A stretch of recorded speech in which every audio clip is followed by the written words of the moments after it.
Figuras da História e da Memória inventariando o cinema brasileiro.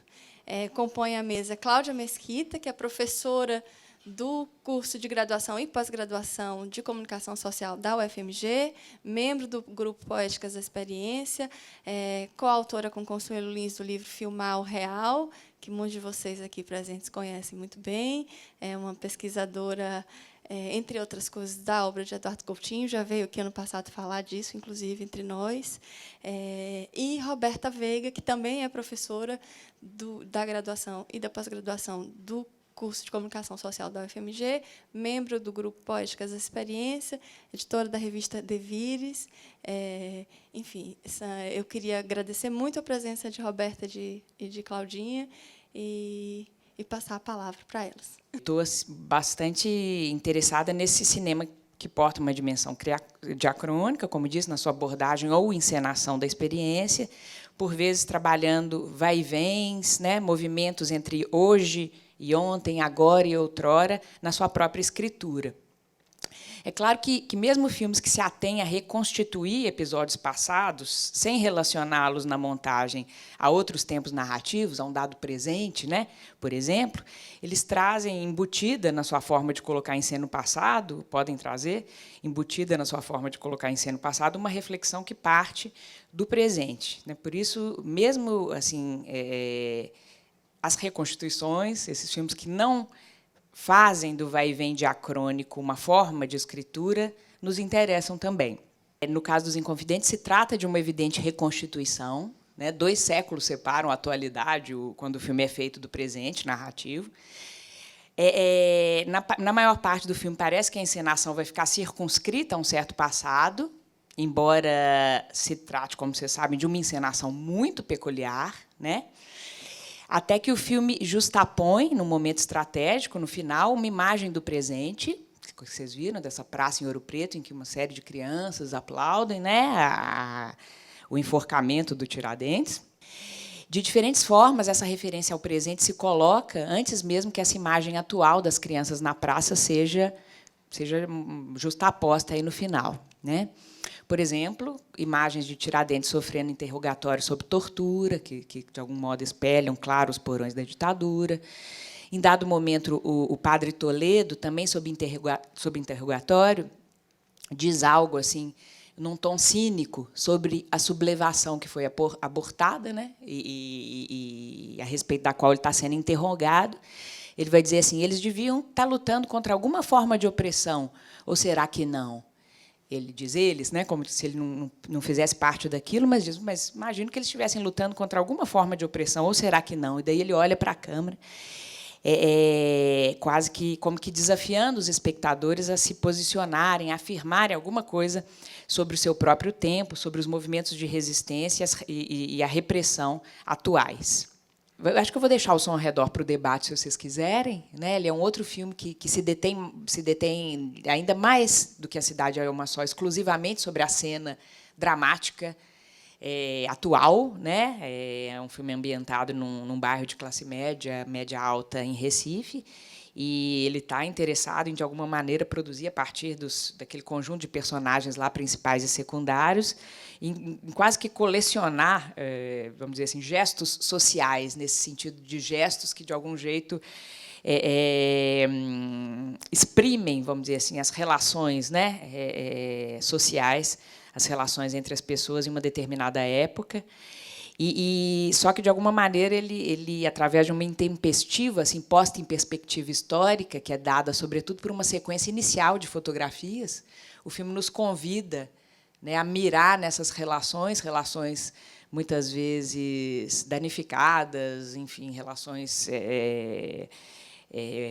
difíceis entre vizinhos, relações com o espaço, relações de privatização do espaço público, e muitas outras. Ele nos convida, de alguma forma, a gente mirar nelas continuidades, né, com relação a um passado rural, colonial.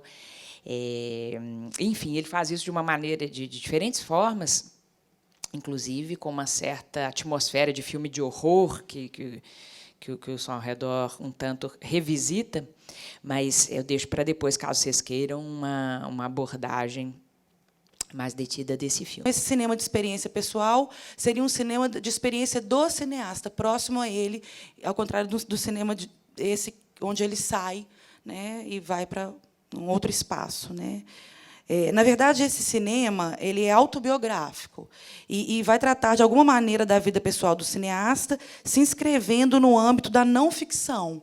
Então, ele oscila, geralmente, entre o documentário e o ensaio. É narrar-se e construir-se pela imagem cinematográfica, ainda e, principalmente, de uma forma oscilante e lacunar.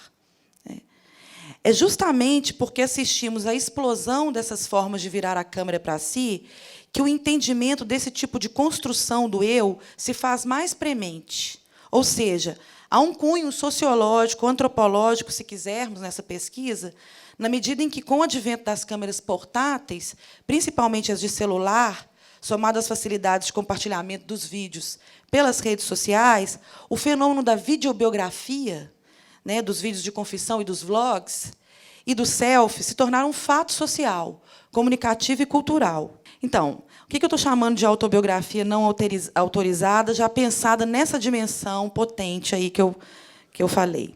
No domínio da escrita de si, muitos filmes se utilizam de uma narrativa tradicional e cronológica, na tentativa de criar uma identidade coesa, a ilusão da igualdade entre ser, viver e parecer. Em vários deles, o eu se inscreve de forma bastante inflacionada e ganha uma centralidade quase egóica na imagem. Em perspectiva oposta, há filmes que se encaminham em direção a formas ensaísticas, nos quais o eu se experimenta e se reelabora ao se autorretratar.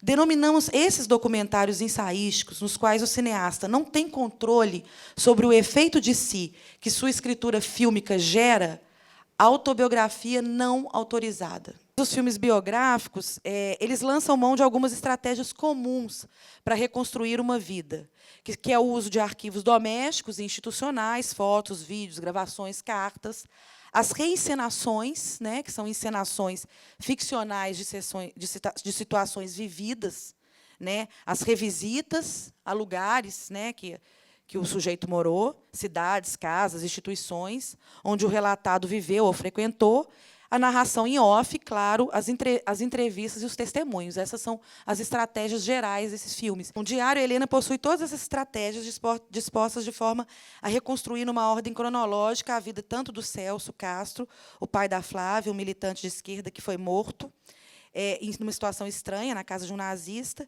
e Helena, a irmã de Petra, que suicidou aos 20 anos em Nova York, no ano de 1990.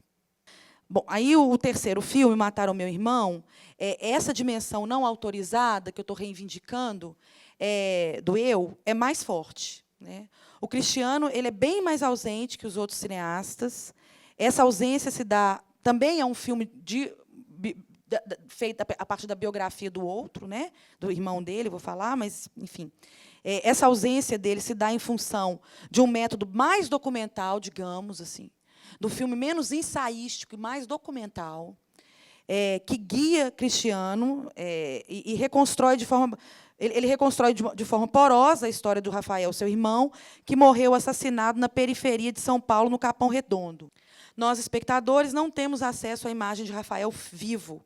O filme se torna menos a memória de uma vida passada do que o acontecimento presente de fazer um filme, como se fosse impossível ao cinema voltar no tempo, como se ele mesmo, o cineasta Cristiano Burlan, não se fiasse nessa possibilidade mágica do aparato de dar vida aos mortos.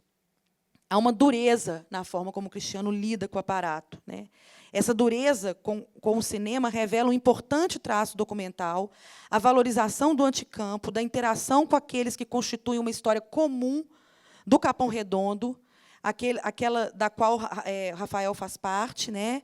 E um uso do arquivo de uma forma quase presente, assim, como se é impossível, como se o arquivo perdesse essa possibilidade de trazer o passado, mas ele fosse essa história aí parada, né?